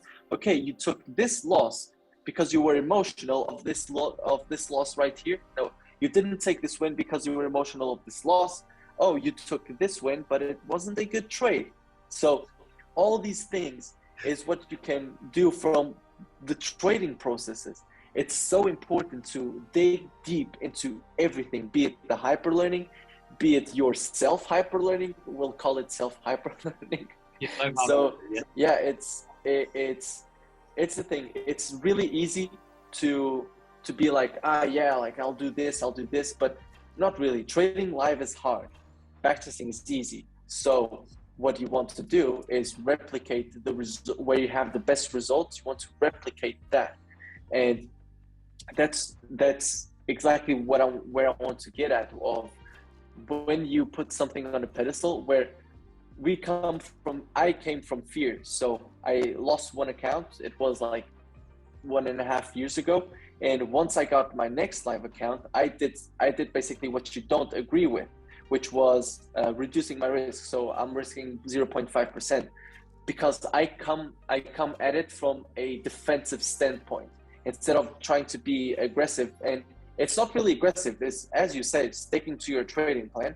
I try to be more defensive, and it's like, okay, let me build a buffer. Let me get comfortable with this. And I think this then goes down into, okay, what are you comfortable with? Because I see that you're extremely comfortable with taking the loss. But I know personally, I know myself, and this is where everyone watching needs to know themselves and understand, okay, if I take a full 1% loss, am I going to become very emotional? And I see that you don't. But I know that if I were to take 5 losses, instead of 5% being 2.5, I would be much more comfortable with 2.5. So if that is able to reduce your emotions, then I would tell people to do it. But I also agree with what you're saying, which is if you think that you would be better off by sticking to your trading plan 100%, I also agree. I think everyone should test whatever it is. And it's the thing, like you're not wrong, but I'm not wrong too. You are right because of your personality, and I'm right too. So yeah, trading is such an individual thing. That's why I love it. I absolutely love it. Yeah, that's exactly it. You're absolutely right. It is such an individual thing. And I think like anyone watching this, that is the key message, is that we all have a set viewpoint of how we like to do things. So like I say, 1% will work for me. Other people do want to do, like you said, do 0.5%. Absolutely fine. As long as you stick to that and you stick to the plan, there's not a problem. Like, it's not to say like, if I do 1%, okay, well, I could be in massive percentages up if I hit good trends, or I could be taking too many valid trades and blowing my account. Again, like for me, I'm okay with that, but that's just my personality type. Like, that's fine. Then I'm just going to be like, okay, if I went on the side of drawdown, starts blowing my account, I'll be like, okay, well, how do I improve? How do I get better next time? Is that to do with, for me, is that to do with reducing risk percentage? Do I need to just spend time away from trading live? Do I just need to backtest a bit more? Asking these questions, and that's all. Like you said, it's an individual game and about self-improvement. As long as you decipher what is best for you, then that's how it will work. You always got to understand yourself and what works for you. And some people, this is the thing, I do say this with people that join the community, is that they really do try to copy the mentor completely, not even only like chart colors and stuff, which is fine. Like we said, if you want to, that's cool. But like every single thing. So, really try to make it as much of a unique game as you can. Understand yourself. Like we say, trading is a process of not only like obviously handling losses and this and that, but learning who you really are, which is why a lot of people love it. So again, always really tailor it to yourself. There's no right answer. I have my view, you have your view. Every single person watching this will have their own view, but stick to that and be comfortable with that. Like, make your bed with it, and that's cool. Like, There's no right answer. As long as like we said earlier, you have a stop loss, make sure you have a goddamn stop loss. Yeah. Never trade without a stop loss, please. That is painful to hear. Like, so yeah, just make sure you have a stop loss at the very least on every damn trade. And yeah, continue and enjoy the journey, man, because it will be a good one. So yeah. I completely agree. You're absolutely right, man. Yeah, that's one of my good friends told me that one of the most important exercises is understanding why you want to trade. Why do you love trading? Or if you don't, like, whatever, why are you trading? And I do it for basically the freedom of time, and I know the upside potential if I become the asset. But the other thing is that this is a constant game of improvement, which is what you were touching on. It's like today, like if you have a systematic approach, but you are not updating with the market, you're going to be left behind. You are always going to be a student in this market. So it's like, it's never like, oh, I have this goal. For example, oh, I want to hit 1 million subscribers, and you get to 1 million and you're like, oh, fuck. So is this it? Like, is this what having 1 million subscribers is? And then there goes your goal. Trading, it's like, okay, I want to become consistent, but becoming consistent is a never-ending goal because you need to update yourself with the market. And that's what I like. It's like there's no end point to trading. You are always achieving these small things, but the bigger picture is kind of constantly changing, and that's a good thing. Obviously, you want to have order on your life too, but that's outside of trading. You won't have that in trading. so yeah, it's like the never-ending goal chasing that is rewarding. I don't know. You talked about order in chaos. Do you listen to Jordan Peterson? Yeah, that's exactly where I kind of like cop that kind of quote from. You're absolutely right. It's like, I read his book, 12 Rules of Life. Very good read. I'm sure you've read it too. Yeah. So yeah, again, like, yeah, it's one of my favorite books. Yeah, it's such a good book. So it's explaining, about the chaos in life. He explains why chaos is feminine and all of this, but kind of like the yin and yang. Like you should have essentially 1 foot. I think he describes it 1 foot in order, 1 foot in chaos. And the market, when you look at it, is absolute damn chaos. And it is about finding your order. And you're absolutely right. I think the key thing to take away from what you just said is that it keeps you on your toes. And when you're kept in your toes, that makes you always essentially not even be away from your comfort zone, but makes you want to be better. So essentially you're going to grow not only in your trading game, but as an individual. Being kept on your toes keeps you alive. You don't end up like, well, one of the examples, this is going to be a funny example, but I see this all the time. This is like, when you want to find a girl, right? You start to look good. You go to the gym, right? You start to add on muscle, right? And then what happens? You find a girlfriend, you get married, then all of a sudden you're drinking beers, hanging out with your friends, and you're watching TV all the time. You turn into a fat slob, right? And it's funny because I actually know many relationships that end up like that. Is that you look good in the younger days. When you get married, you start to like lay off and everything, and that is kind of like saying, okay, you've settled into a life, you're not kept in your toes because everything's so consistent. You just go to a job, you have set payment, but for trading, you always have to be on your toes. So traders are great because you're always trying to improve, and then there's no limit to where you become like that, how good you can become. Like, our mentor's been trading 14 years, and he's still saying, hey, my price action reading's improving. I mean, we don't know anyone that's reached price action better than him, but he's absolutely amazing. So to do that is just, and that's where we can clearly see why he's such an excellent individual in all parts, not only socially and creating events, but also being able to teach and being so consistent, unbelievably consistent. And that's what I guess that's where our addiction comes from, is to be kept on our toes, to understand that day by day we get better, like not only in YouTube growth, but trading growth and personal growth. That is what, that's good. I think that's a great part of the lives we kind of live, to understand that where is the limit? Is there a limit to how good we can become? And then, of course, we're all going to be dying one day, but at least you've grown to the very end. And that's Jordan's kind of message too. So yeah, absolutely agree. And finding order in infinite chaos is what is about in the charts, but in life. Absolutely, completely agree. And the way you find order in trading, because I think you hit the nail in the head. It's like the charts, the markets are just chaos. But the way you find order is by having a trading plan, because there's something you can stick to. There's something that makes you comfortable. But you also are going into the wilderness, which is the market, and actually applying the rules that you've laid out for yourself. So that's why trading, it's basically you have one toe in chaos and one toe in order, because it's a constant improving game. So you have that chaos part, but you also have your trading plan that is constantly adapting, but it gives you some order. You're not just looking at the charts and one day you're trading support and resistance, another day indicators. It doesn't happen. Like you're sticking to one thing. So yeah, that's why I think that a lot of people find trading fulfilling. And I would tell people, like, find a reason why you are trading. There needs to be a bigger picture, because if there's not, you're not going to be fueled through the tough times. Like, I know what I want to do with, like, I really love trading. I love the markets, be it stocks, be it crypto, be it FX, whatever it is. I just love everything about trading, which is great. But I know that there's a bigger picture, because with great, do I really not know this? It's with great power comes great responsibility. Holy fuck! Oh my god! I was like, that's the part of my quote. If I did not know this, people would fucking be like, dude, how dare you not know this? It's like,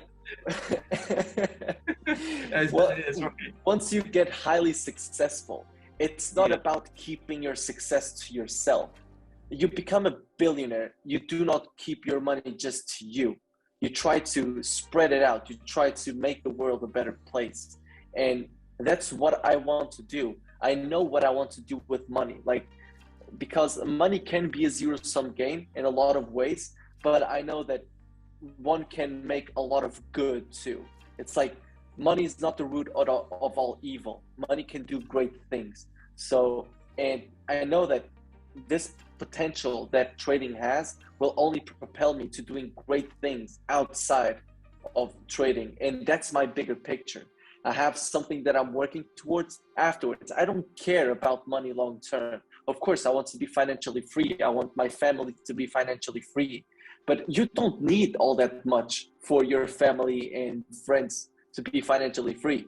You need like maybe 10 million, and you can make 10 people be financially free if they invest in the stock market and whatever 8% return every year after tax. But yeah, after that, it's like you can make a lot of great things in the world, and that's what I'm aiming for. So that's it, exactly. Have a mission.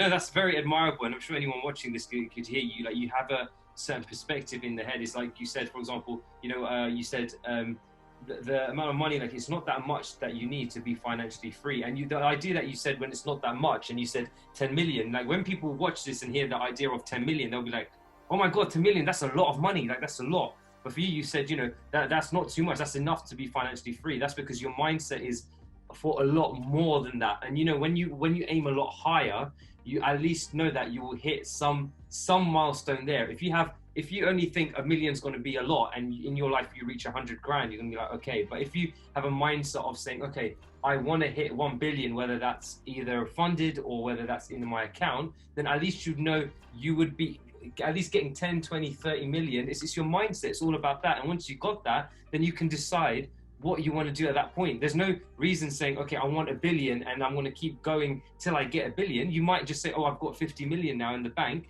That's enough. Hey, I'm good. I can start investing in people. I can start investing in my family and things like that. And that is what it's all about. Your only limit is your mind. It's all about law of attraction and what you believe. Yeah. That's very key. Like, I think people would, like, you have that mindset there, and that was very evident there from what you said. So you're absolutely right. Like, there is enough can be enough, but again, like, aim as high as possible, because that is what will pull you up for sure. Yeah, we know, like we say, we got Josh as a mentor. Josh has pulled us up because he's up there very high.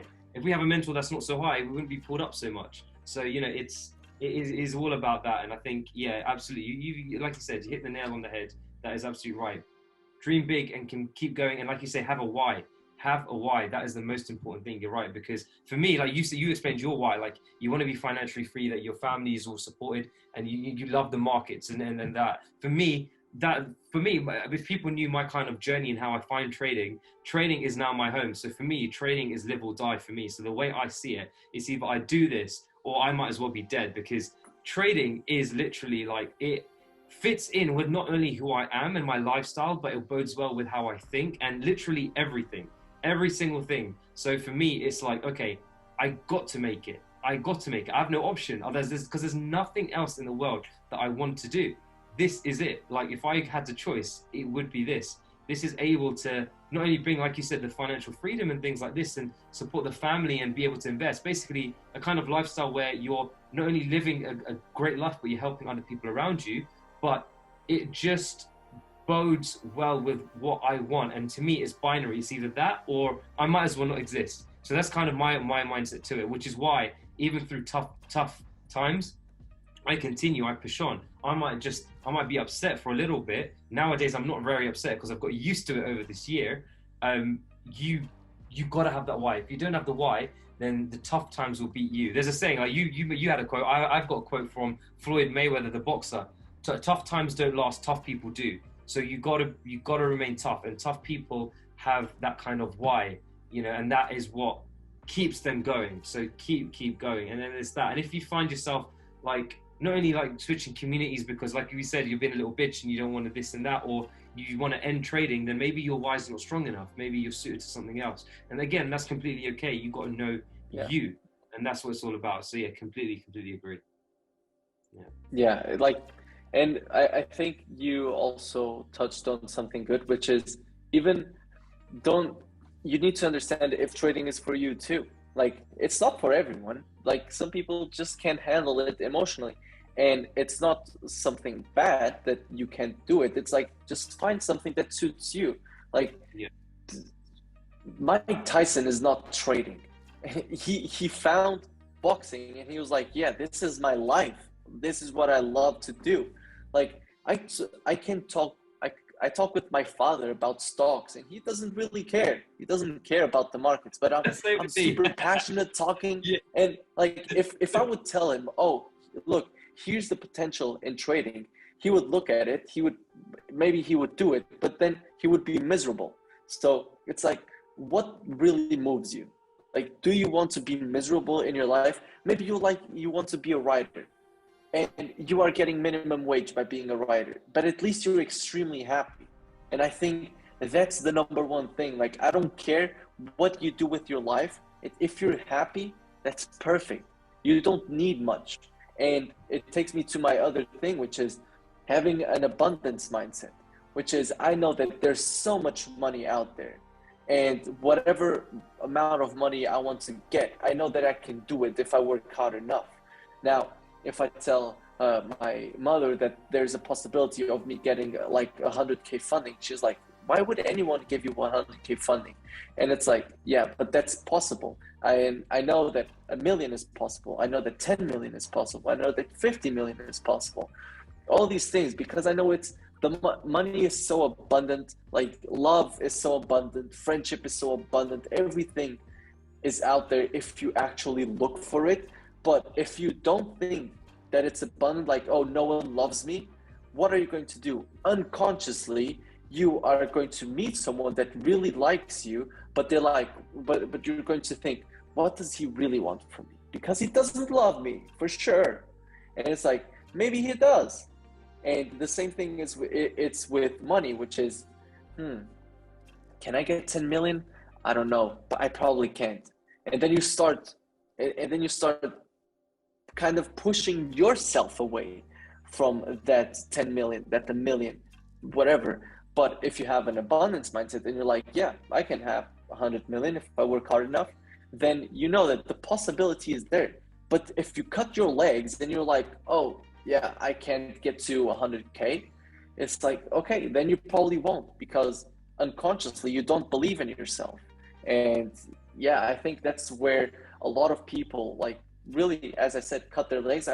That's probably not a saying in English, but in Portugal it is.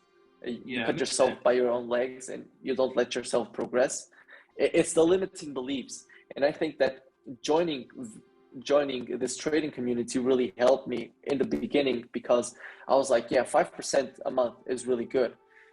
And I joined Guerrilla and I was like, okay, 20% a month is really good. Oh, to 400 FTMO is really easy. It's not easy, but it's abundant. It's out there. And a lot of people are now in Phantom and they think 50% a month is really good.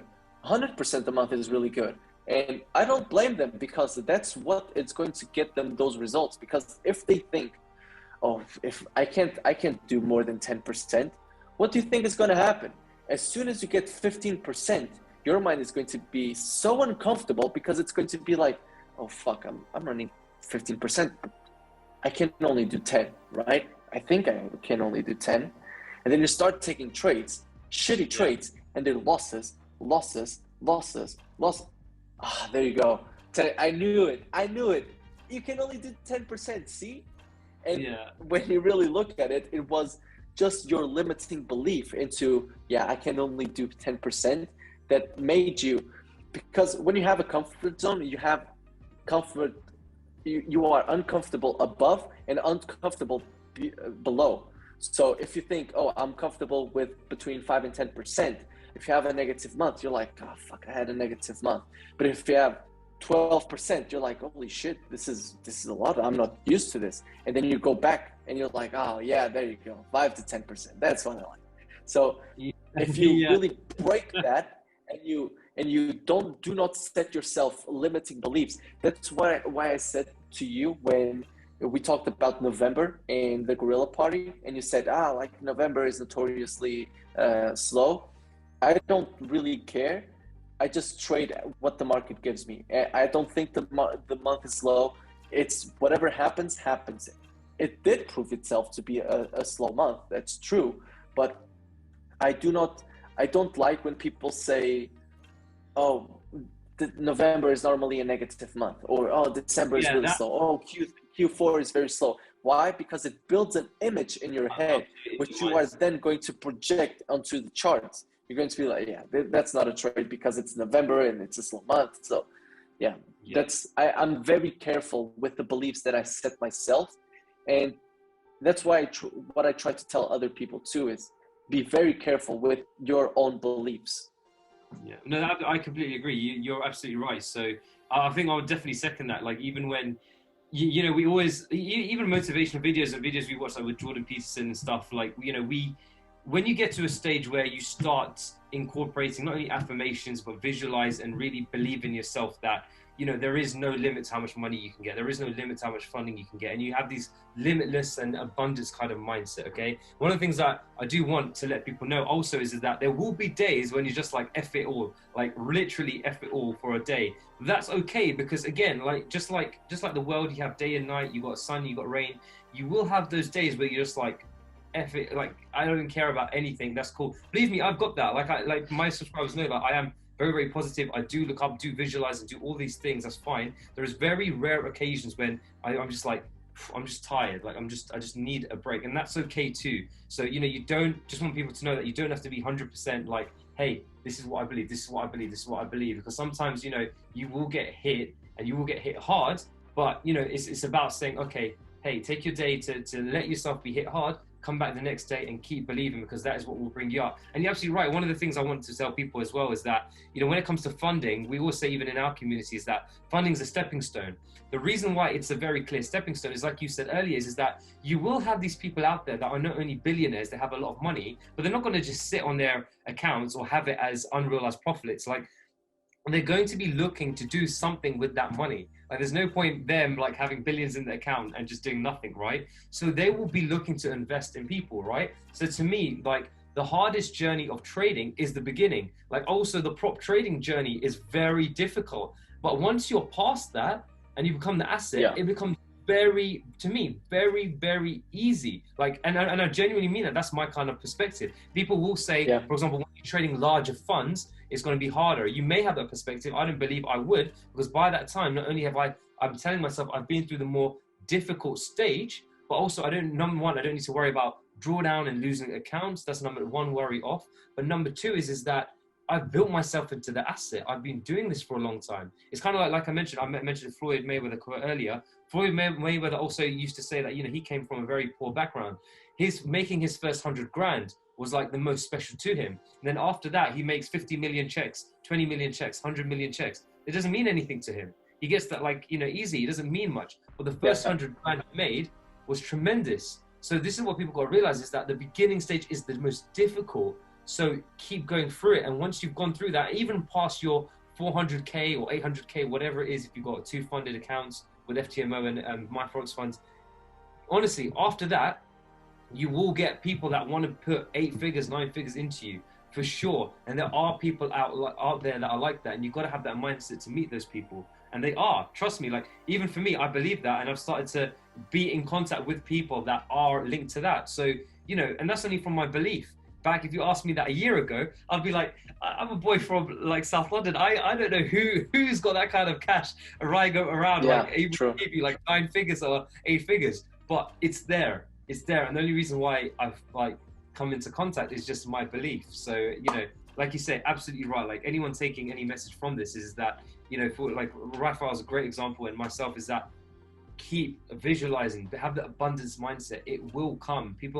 People struggle with the patient aspect. They think that, oh, okay, I want to visualize having 1 million in my account. Oh, it's 5 months later, it's not come. Well, the reason for it being is that it's slowly happening. In those 5 months, you would have realized that there would have been some doors and opportunities. It's like, how do I know Raphael today? How am I on this Zoom call with, a great YouTuber? That's because I met him at the Christmas party. I opened myself up to the opportunity. And again, I met him and I met plenty of other traders. So, that's what it's all about. It's all about opening yourself to opportunity, believing, and it's only going to pull you up. So, that's just how it is. And we believe that, isn't it? We've met each other, and this is what it's going to be. This is going to our journey. This is fun. This is the beginning stage. This is where it's most difficult, but we should be smiling the most, because we know that one day all this will happen. Like I say this all the time. I'm going to be laughing because I will have my nice car. That won't be a Tesla, but it will be a nice car and all this and that, all the things I enjoy. But again, at least my heart will be good. I'll be there to help others, but also know that,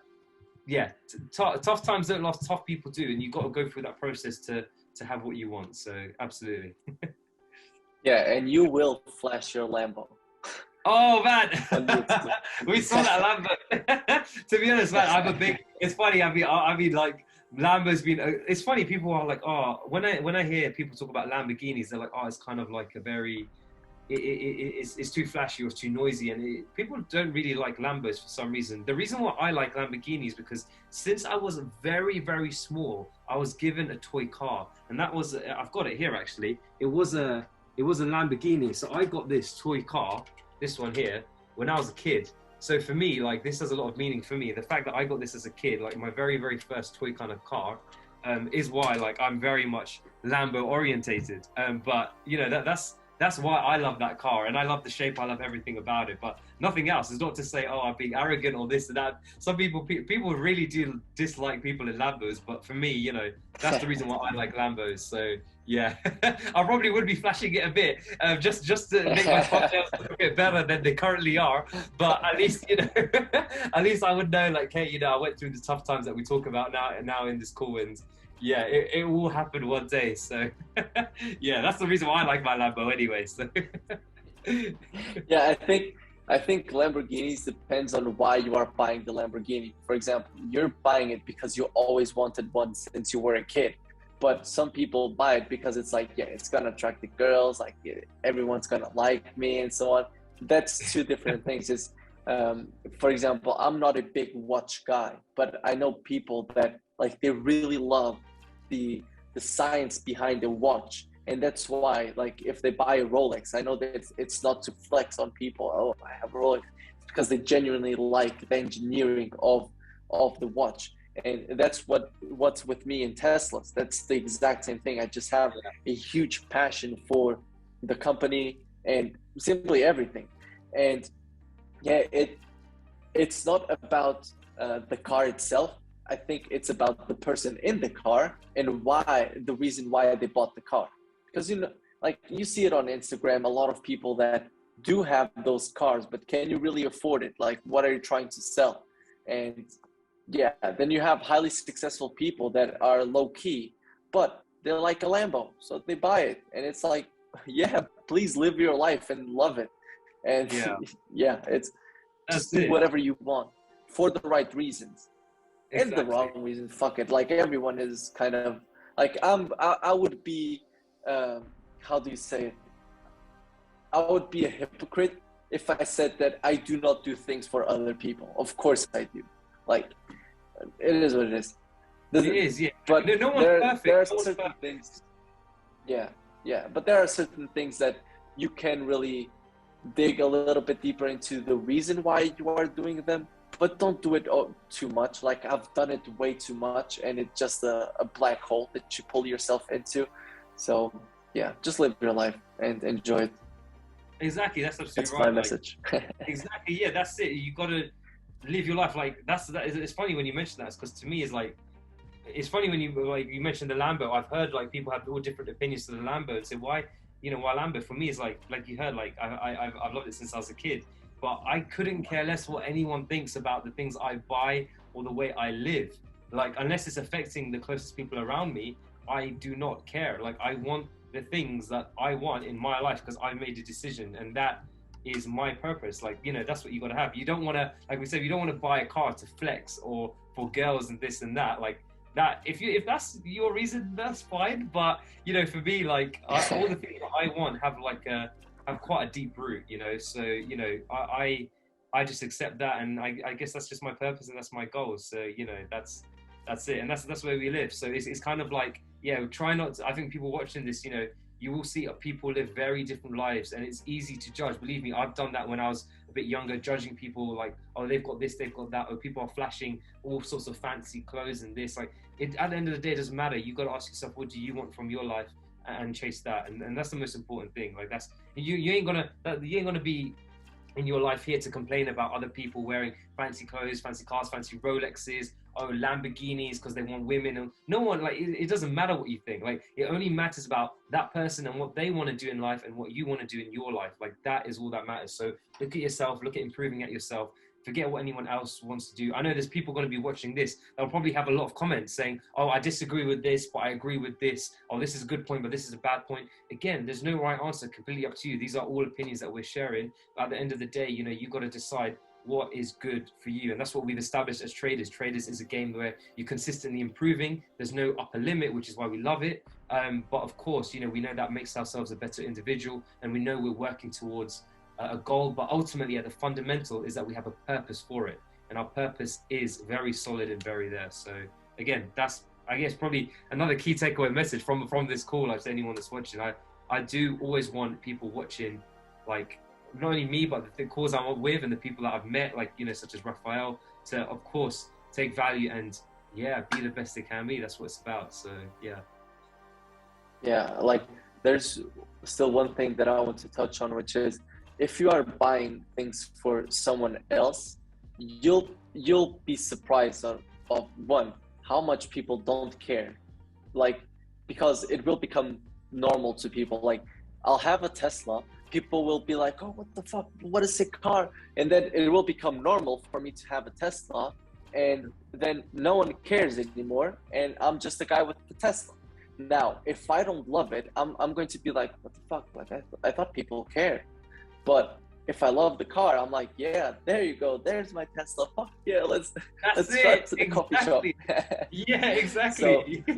So if you are living for someone else, at the end of the day, you might become very empty. And that's why you need a bigger reason on why you're doing stuff. Because like the FTMOs, I've talked with people that had FTMOs on a pedestal and they got the 100K. And when they got to it, it was like, oh, is this it? And that's it. Because they simply saw that it's not a normal thing. But once you get it, if you don't have a bigger reason why you're having it, it will have no meaning, and you will become oblivious to it. And that's why, like, if you are doing something, make sure you have a reason as to why you're doing it. And like, it's key, because if you don't, it will get very empty and very dark, and I don't wish that upon anyone. But you see that with like rock stars and so on, which once they hit the pinnacle of life where everyone knows them, they can be with any girl they want, they have all the money in the world, but why? And then tragic things happen, unfortunately. Yeah, that's right. That's because right. there's nothing beyond. Yeah, they search for other ways to get euphoria and that feeling of even higher than that, right? So yeah, I completely get it. That's probably why the whole drugs things and things like that happen, right, with rock stars and things like that, right? To try and get that other next level of feeling of high. So yeah, you just kind of at some level, at some point, you got to be satisfied with what you have. Others, I guess it can be a sticky game. But again, for us, like we're gonna keep chasing. Anyway.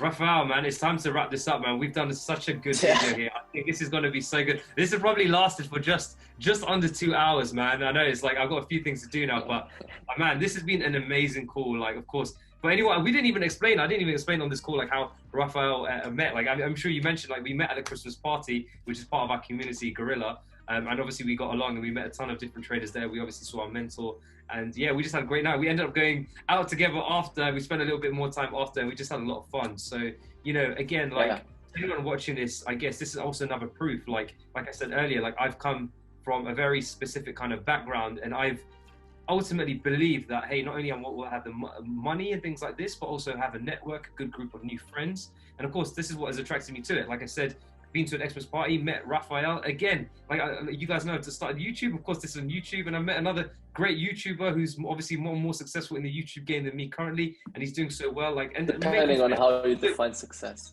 mate. Yeah, exactly. This is talking about like subscribers and views and things like that. And but again, look, this is what it's all about. Is that if you believe like if you have a vision and abundance mindset, things will start to happen. Like I never even imagined like being on a call with a YouTuber like this, and this is my first call with another YouTuber ever. So very excited for this to be the first one, and of course, like as it goes on, we're going to do more and more. Like imagine if probably we'll have Joshua on a call together in a three-way call or something like that. Who knows? It'll be amazing. It'll be absolutely amazing. The thing is, he's into his YouTube now, isn't he? So that we'll have all these YouTubers on a massive Zoom call soon. So I think that's it. Like we say, like you said, Rafa. Like what did you mention just then? You said success in YouTube isn't based on subscribers and views, right? So anyone watching, what would you say your kind of purpose for YouTube is? What would you say is the main reason for doing YouTube? For anyone watching this that wants to start YouTube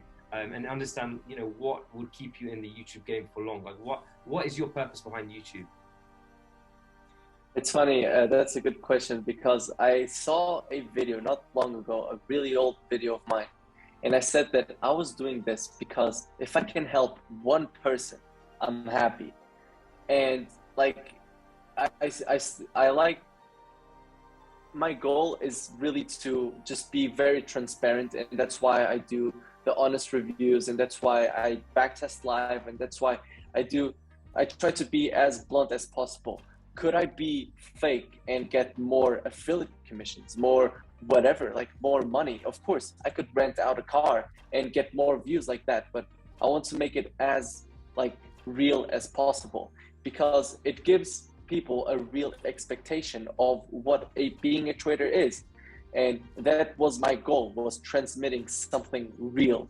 And I feel like I am able to do that. And getting those message of people saying, dude, like I really like your content because I can see that you're transparent.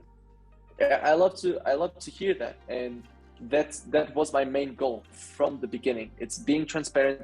Now, could I have more subscribers, more views if I were just talking about FTMO, my Forex funds, showing my car, my house that wasn't mine, talking about how I have $1 million and all these things? Of course I could have more views, but would it be genuine? Would it be a real journey? No. So that's why I don't regard myself as a success or a failure at YouTube. I just do it. Like, I don't really care about subscribers. I don't care about money, because at the end of the day, I'm a trader. And if I can help people through YouTube, perfect. But at the end of the day, even if no one was watching, I love editing and I love filming. But I'm always a trader. I'm going to be a trader, and my mission is to be a trader. If I can help people along the way, then that's perfect. What would you say yours is? Exactly the same, exactly. And I mentioned this on the channel, like probably on one of my first videos, is that if I can help, it's funny, you've got exactly the same mindset in purpose as me. As I said, if I can help one person out there or someone where, from my experience, can help them just to be a little bit better, then that's all.